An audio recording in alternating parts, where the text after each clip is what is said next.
Welcome friends. Welcome to NS foundation classes.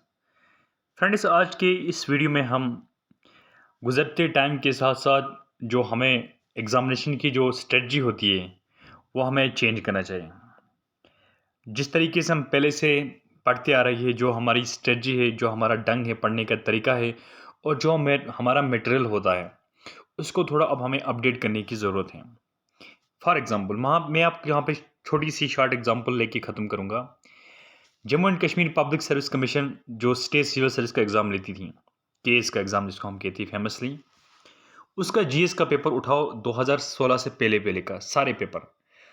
आपको वो paper वाहियात पेपर लगेंगे और लगेंगे कि ये पेपर तो क्लास 4 के लेवल के नीचे के पेपर है सारे। और ऐसे ऐसे अजीब क्वेश्चन पूछे जाते जो आम गली में पूछे जाते थे, पुराने बुजुर्ग पूछते थे। जैसे कि फॉर एग्ज़ाम्पल रावलपिंडी एक्सप्रेस किसको कहा गया है? 2016 का प्रिलिमिनरी का पेपर का क्वेश्चन थे। फिर आप आ जाओ 2018 में। 18 में आप देखो किस तरीके से पेपर सेट किया गया स्टैंडर्ड। और फिर आज देखो 2021 का और 22 का पेपर। और 22 के पेपर में आपको तारे नज़र आएँगे, आपको लगेगा रियली क्या है, ये वाक़ई में सिविल सर्विस एग्ज़ामिनेशन का पेपर है। अब हम बात करेंगे यहाँ पे जेके एसएसबी एग्ज़ाम्स की। देखो जब जंग लड़ना है ना तो टूल सही होने चाहिए। आप अब जंग के लिए निकले हो तो आप एक छोटी सी रिवॉल्वर या चाकू छुरी के साथ नहीं निकल सकते। आपके पास पूरा सामान होना चाहिए। फिर जंग में जीते हारे वो अलग बात है, लेकिन जब सामान अच्छा होता है, जब टूल्स अच्छे होते, तो कॉन्फिडेंस अपने आप होगा। फॉर एग्जांपल मैं यहीं पे फिर से एक मिसाल देके आपको समझाऊंगा। जब आपके पास एक मशीन गन होगा, ऑटोमेटिक मशीन गन, और वो आपके दुश्मन के पास एक चाकू होगा, रिवॉल्वर होगा, तो सीधी सी बात है, आप कितने ही कमज़ोर फिजिकली आप कमज़ोर क्यों ना हो, फिर आप ही जीतेंगे। तो इसी तरीके से आपको जो अपना स्टडी मटेरियल है सबसे पहले चूज़ करना है। अब यहाँ पे मैं डायरेक्टली मुद्दे पे आता हूँ, ज़्यादा टाइम वेस्ट नहीं कराना चाहता। चाहे अभी आपके जो भी एग्ज़ाम्स पेंडिंग है, चाहे आपका पटवारी का एग्ज़ाम पेंडिंग है, चाहे आपके जूनियर असिस्टेंट का एग्ज़ाम पेंडिंग है, किसी का कोई भी अगर नोटिफिकेशन आई है जूनियर असिस्टेंट के रिलेटेड, किसी का फॉरेस्ट में है, वो फॉरेस्ट गार्ड है, वो सोशल फॉरेस्ट्री वगैरह है, दूसरा जो स्टॉक असिस्टेंट है, और इसमें बहुत सारे वाइल्ड लाइफ गार्ड पोस्टेस है। और रिसेंटली जो एडवर्टाइज हो गया जेकेएसएसबी की तरफ से वीएलडब्ल्यू के पोस्ट हैं। आपको किसी ना किसी में क्लिक करना है और इसके लिए आपको प्रॉपर स्ट्रेटजी होनी चाहिए। प्रॉपर स्ट्रेटजी ये बताऊंगा मैं आपको। और आपको वाकई में क्वालिफाई करना है, सबसे आपको, अगर आपने 5 पोस्ट्स के लिए भरा है, 1 2 3 4 5, 5 पोस्ट के लिए भरा है आपने, लेकिन आपका मेन फोकस कौन सा है? आपको प्रायोरिटाइज करना है। आप एक साल लेके सबको नहीं चल सकते, खिचड़ी बनेगी। अगर 20% आपका सिलेबस डिफरेंट है तो बहुत मायने रखता है। 20% मीन्स अलॉट, क्योंकि यहाँ पे एक एक मार्क्स की वजह से फाइटिंग होती है। सबसे पहले आप प्रायोरिटाइज करें कि कौन सी वैकेंसी के लिए आप पढ़ रहे हो। आप वीएलडब्ल्यू के लिए पढ़ रहे हो, आप वाइल्ड लाइफ गार्ड के लिए पढ़ रहे हो, आप जूनियर असिस्टेंट के लिए पढ़ रहे हो, या पटवारी के लिए पढ़ रहे हो। आपको ये प्रायोरिटाइज करना ज़रूरी है। या अगर जो वापस जो जेके पीएसआई का जो एग्ज़ाम दोबारा री एग्ज़ाम होगा, या उसके लिए पढ़ रहे हो, आपको प्रायोरिटाइज करना ज़रूरी है। और आपके पास देखो, दूसरी बात मैं यहाँ पे ऐड दूंगा, एक सजेशन दूंगा यहाँ पे, जिसको अभी जॉब की अशद ज़रूरत है।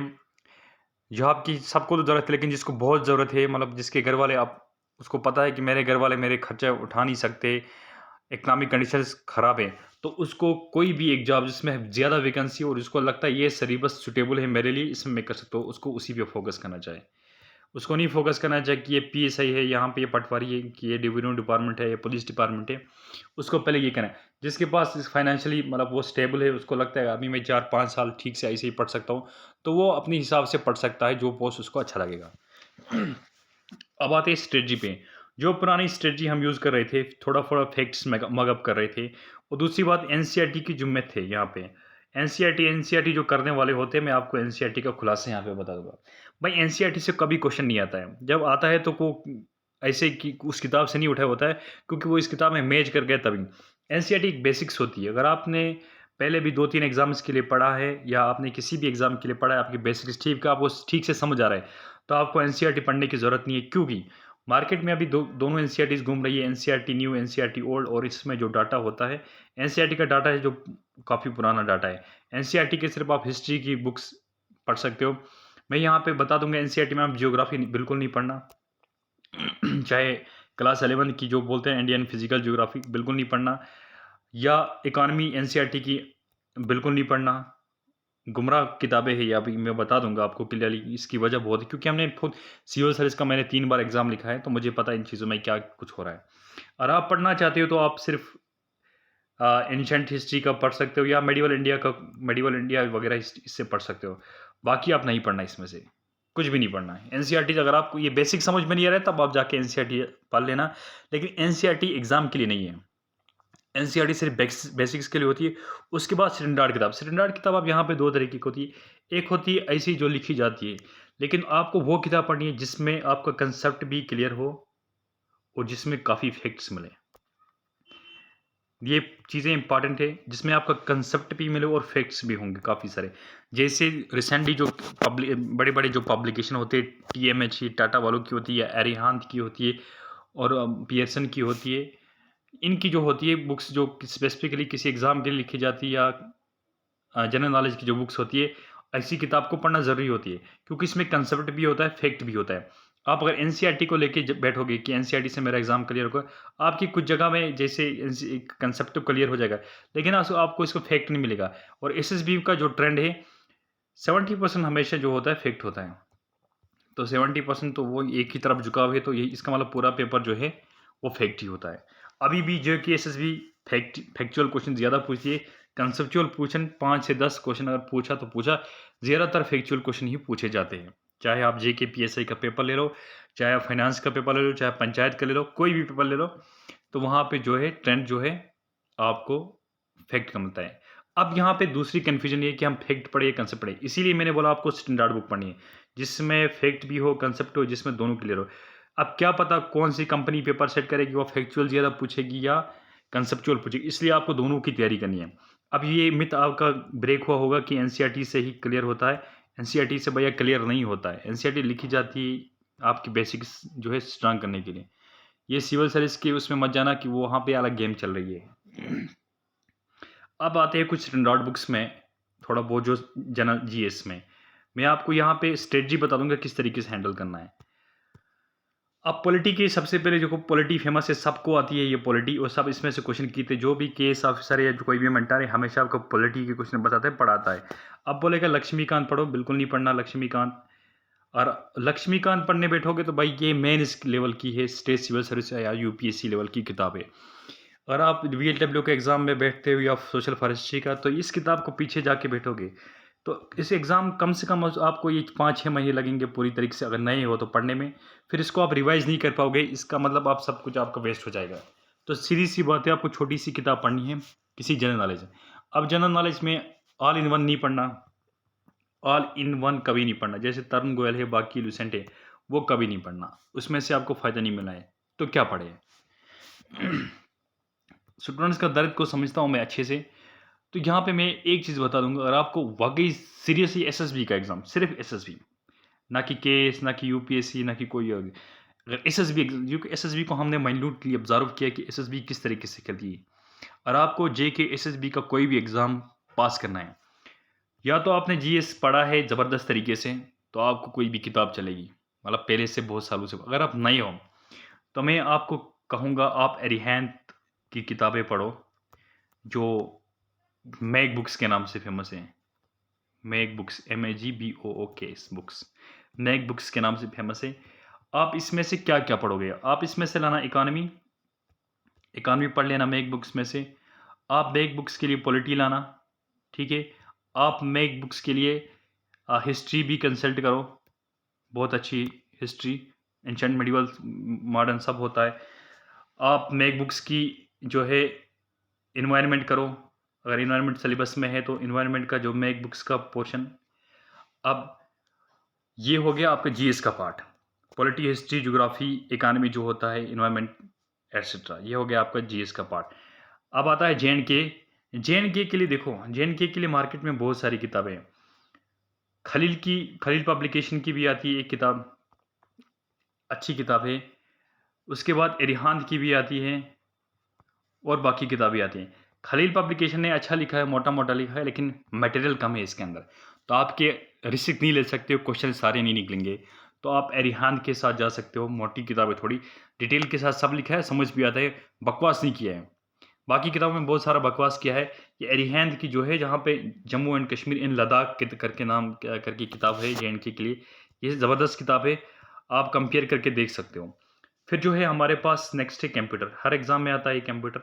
कंप्यूटर में 2 किताबें, एक किताब कैंसिल नहीं करना, या एक ही करो। और इंटरनेट, इंटरनेट वो छोटी सी लुसेंट की किताब है, आपके स्टैटिक पोर्शन के लिए, मतलब आपके फैक्चुअल क्वेश्चन के लिए लुसेंट पढ़ सकते हो कि कंप्यूटर कहाँ से आया, कैसे बना, पहले क्या हुआ जाता है। फिर यहाँ पे एक ड्रॉबैक से आप जो मतलब कुछ चीज़ें टर्मिनोलॉजीज वगैरह, आप वायरस एंटीवायरस जो चीज़ें होती है, और माइक्रोसॉफ्ट विंडोज़ ऑफिस वगैरह जो नए नए अब क्वेश्चन बनते हैं ना करंट अफेयर जैसे, क्योंकि अपडेट होता है, ये वायरस एंटीवायरस इंटरनेट और माइक्रोसॉफ्ट ऑफिस एक्सेल वगैरह जो है, ये आप यूट्यूब से कर लेना। ये किसी भी किताब से नहीं कर लेना, किताब भी पढ़ लेना और यूट्यूब से करना। यूट्यूब में काफ़ी चीज़ें नए नए आपको अपडेट करके मिल जाती है बहुत। किसी भी एक यूट्यूब चैनल से नहीं, अलग अलग यूट्यूब चैनल से आप ये 3-4 टॉपिक्स पढ़ सकते हो बाकी किताब से। और साइंस, देखो साइंस के जो टॉपिक्स होते हैं अलग अलग होते हैं।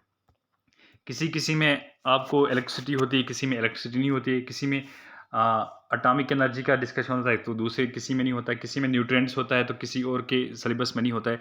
तो आप साइंस भी यूट्यूब से कर लेना, क्योंकि मैक्सिमम बच्चों का साइंस जो होता है, वो साइंस बैकग्राउंड से नहीं आते, तो साइंस उनको मुश्किल लगती है, तो यूट्यूब से करना ईजी होता है। और जो ऑलरेडी साइंस बैकग्राउंड से, वो भी इन चीज़ों को यूट्यूब से कर लेते हैं, क्योंकि यूट्यूब में काफ़ी ट्रिक्स सिखाई जाती है, काफ़ी चीज़ें सिखाई जाती है कि साइंस के इफेक्ट्स को भी हम कैसे याद रखें। तो काफ़ी जैसे केमिकल इक्वेशन है, कौन कौन किस टाइप की किस इक्वेशन है, उसको किस तरीके से कर सकते हैं, तो साइंस को भी आप YT यूट्यूब से कर सकते हो। तो मैं यहाँ पे क्या-क्या चीज़ें बता चुका हूँ अभी तक। Polity polity, history, geography, economy और एनवायरनमेंट जो है, आप मैक बुक्स पढ़ सकते, 3-4 100 रुपये 150 की आएगी। ऑल इन वन किताब कभी नहीं पढ़ना। रिस्क मत ले लो अब अपने एग्जाम्स के साथ, जो आपकी सबको ज़रूरत है, कोई रिस्क नहीं लेना है। इसके लिए मैक बुक्स पढ़ो। मैक बुक्स में फैक्ट्स भी है, कंसेप्ट भी है। NCERTs पढ़ सकते हो अपने शौक के लिए, किसी किसी ने बता दिया है आपको, सिविल सर्विस का कीड़ा है तो, लेकिन NCERT से कभी क्वेश्चन सॉल्व नहीं होता है। हमें भी काफ़ी टाइम हुआ पढ़ते हुए। NCERTs बस ऐसे ही होती है, आप छोटी आसान लैंग्वेज में लिखी जाती है, लेकिन अब मार्केट में ऐसी-ऐसी स्टैंडर्ड बुक्स आ गई है, जिसने NCERTs का सारा निचोड़ करके अपना भी वैल्यू एडिशन दे के ज़बरदस्त किताबें लिखी है। कंप्यूटर के लिए मैंने बता दिया, ल्यूसेंट करो, ल्यूसेंट पढ़ो, और आपके पास एरिहैंथ है तो वो भी पढ़ सकते हो, दोनों किताबें अच्छी है। लेकिन ल्यूसेंट में मुझे लगता है ल्यूसेंट का कलरफुल है, अच्छे से दिया है, MCQs भी उसमें अच्छे से है, तो ल्यूसेंट की वो 50-60 में किताब आती है, वो पढ़ो। और कुछ टॉपिक्स के लिए यूट्यूब करना ज़रूरी है, क्योंकि मेरे खुद के एक कंप्यूटर से हमेशा क्वेश्चन गलत होते हैं, और जो लुसेंट में नहीं मिले और एरिहैंथ में नहीं मिले, क्योंकि वो अपडेट नए-नए क्वेश्चन्स आते हैं हमेशा, जैसे इंटरनेट के रिलेटेड आते हैं, और वायरस और कोई नया एंटीवायरस आ गया, वो हमें पता नहीं होती, बुक में नहीं मिलता है, तो वो सब यूट्यूब से कर लेना चाहिए। रही बात मैथ और इसकी, मैथ और रीजनिंग की, मैथ प्लस रीजनिंग, ये मैं भूल गया था सॉरी। मैथ और रीजनिंग के लिए कोई भी किताब नहीं लाना। मैथ और रीजनिंग को हमेशा यूट्यूब से कर लेना, क्योंकि यूट्यूब में आपको सिखाया जाता है कि कैसे करना है, क्वेश्चन सॉल्व कैसे करना है, प्रॉफिट लॉस कैसे करना है, टाइम एंड डिस्टेंस को किस ट्रिक से करना है, टाइम एंड वर्क को किस ट्रिक से कर लेना है, LCM की क्या ट्रिक्स है, पाई चार्ट्स को कैसे करना है, दैट कम। अच्छा, बाकी चीज़ें मतलब मैथ और reasoning, letter coding, coding decoding वगैरह, ये सब चीज़ें यूट्यूब से कर लेना, अलग अलग चैनल से। और लोकल चैनल से नहीं, बड़े बड़े इंपॉर्टेंट जो नेशनल लेवल के चैनल है, जैसे अड्डा से है, कंप्यूटर के लिए पढ़ाते हैं, वहाँ से भी खींच लेना। वाईफाई स्टडी है, वहाँ से भी खींच लेना। और बाकी अलग अलग बड़े बड़े यूट्यूबर है जो है, जिनके अभी आप देखो 3-3 4-4 मिलियन सब्सक्राइबर है, उनसे कर लेना अच्छे से। लोकल यूट्यूब वाले आपको बस अपने सब्सक्राइब बढ़ाने के लिए कहेंगे। हम भी पढ़ाने की कोशिश करें, लेकिन हम उतना क्वालिटी नहीं पढ़ा पाएंगे, एक बंदा नहीं पढ़ा सकेगा सब कुछ, और हमारे पास इतना इंफ्रास्ट्रक्चर नहीं भी है। इसलिए आप धोखे में मत रहे, आप अच्छे से किसी यूट्यूबर से पढ़ लेना, जिनके पास पूरा इंफ्रास्ट्रक्चर होता है, जो अच्छे से आपको विजुअली समझा सकेंगे खुद बोर्ड पे। तो रही बात, मैंने आपको स्टैटिक पोर्शन के भी कहा दिया, मैथ और रीजनिंग भी कहा, कंप्यूटर भी कहा, और रही बात अब करंट अफेयर की लास्ट में। बाकी आपको समझ आया होगा। करंट अफेयर के पीछे ज़्यादा नहीं घूमना है। करंट अफेयर में 2 से 4 या 4 से 5 ऐसे क्वेश्चन पूछेंगे, या तो आपने को पढ़ के भी आपको नहीं आएगा, या तो आपने कभी वो आप बिल्कुल समझे ही नहीं है। आप करंट अफेयर को फिर भी शौक है, तो आपको मैंने किसी के कोई केस ऑफिसर है हमारी वैली का, वो बोला था, मतलब ऐसे बड़ा चढ़ा के बोला था कि द हिंदू पढ़ो। भाई द हिंदू मैं ऑनेस्टली स्पीकिंग मतलब ऑनेस्टली बोलूँगा आपको, मैंने खुद मतलब 3 बार मैनेज दिखाया और 1 टाइम में इंटरव्यू दिया है केस का। और वल्लाह मैंने आज तक हिंदू को स्टार्टिंग में मुझे बताया गया था कि पढ़ना है, लेकिन मैंने नहीं पढ़ा इस हिंदू। हिंदू में बहुत कुछ होता है, समझ में नहीं आता इसमें क्या है, क्या नहीं है, क्या रिलेटेड है। तो इससे बेहतर है अगर आपको करंट अफेयर का इतना ही कीड़ा है, तो आप एक मैगज़ीन पढ़ो, जैसे विज़न है, दृष्टि है वगैरह है। मुझे लगता है जेईई एसएसबी के लिए 4 से 5 क्वेश्चन आते हैं, इसके पीछे ज़्यादा मगजमारी नहीं करनी है। लास्ट में यूट्यूब में आप देखोगे 1 साल की करंट अफेयर वो पढ़ाते हैं फटाफट, कोई भी चंद जैसे अनअकैडमी है, बाकी लोग हैं, तो वहाँ से भी कर सकते हो। या पूरे साल की करंट अफेयर की किताब होती है 365 करके विज़न की, वो पढ़ो। लेकिन अखबार लेके आप पढ़ना नहीं बैठो। वीएलडब्ल्यू का कैंडिडेट क्या अखबार लेके द हिंदू पढ़ेगा? उस केस ऑफिसर को थप्पड़ मार के बोलो मिसगाइड नहीं करना है, कोई भी आपको बता दे। तो सीधी-सी बात ये है, सबसे पहले मिथ एनसीईआरटीज़ पे डिपेंड नहीं रहना है। एनसीईआरटी पढ़ना चाहते हो शौक के लिए पढ़ो, लेकिन एनसीईआरटी से क्वेश्चन नहीं निकलता है। दूसरा, क्योंकि एनसीईआरटीज़ सिर्फ कंसेप्ट है, फैक्चुअल क्वेश्चन ज़्यादा होते हैं, याद रखना एसएसबी में। दूसरी बात है polity, history, geography, economy, environment, मैंने मैथ बुक्स आपको कहा है, क्योंकि आप लक्ष्मीकांत, रमेश सिंह वगैरह पढ़ने बैठोगे तो आप फिर उसी में ही समय चला जाएगा। तीसरी बात है, आप मैथ और जो रीजनिंग है यूट्यूब से करोगे, कंप्यूटर के कुछ क्वेश्चन कुछ टॉपिक्स यूट्यूब से करना है। और इंग्लिश का, इंग्लिश किसी-किसी का ठीक हो किताब से भी कर सकते हैं, कहीं पे समझ नहीं आएगा तो यूट्यूब कंसल्ट करोगे। तो ये है नए तरीके से नई स्ट्रेटजी। अब रही बात लास्ट में टिप। टिप की क्या बात, टिप क्या है? टिप क्या है कि भाई जितना भी पढ़ो आपके क्वेश्चन 100% सही नहीं होंगे जब तक आप बहुत सारे एमसीक्यूज़ सॉल्व नहीं करोगे। आप मान लो आपने हिस्ट्री के 3-4 या मॉडर्न इंडिया पढ़ लिया। मॉडर्न इंडिया में आप कम से कम 10 से 12 टेस्ट्स यानी कि 1000 से 2000 क्वेश्चन मॉडर्न इंडिया में करो, 1000 से 2000 क्वेश्चन पॉलिटी में करो, 1000 से 2000 क्वेश्चन ऐसे हर एक टॉपिक में करो, 500-600 क्वेश्चन मैथ में करो, साइंस में करो, प्रैक्टिस करो। यकीन मानिए आप 90% से अबोव मार्क्स लेके आओगे, क्योंकि आपको सेफ खेलना है भाई। मजाक मजाक नहीं करना है कि ये भी पढ़ूंगा, वो भी पढ़ूंगा, केएस भी दूंगा, आईएएस भी दूंगा, थोड़ा इधर थोड़ा उधर, थोड़ा एनसीईआरटी थोड़ा उधर, जाके एग्जाम में लक आजमाऊंगा। लक आजमाने की बारी गई, अब आप 100% फोकस कीजिए।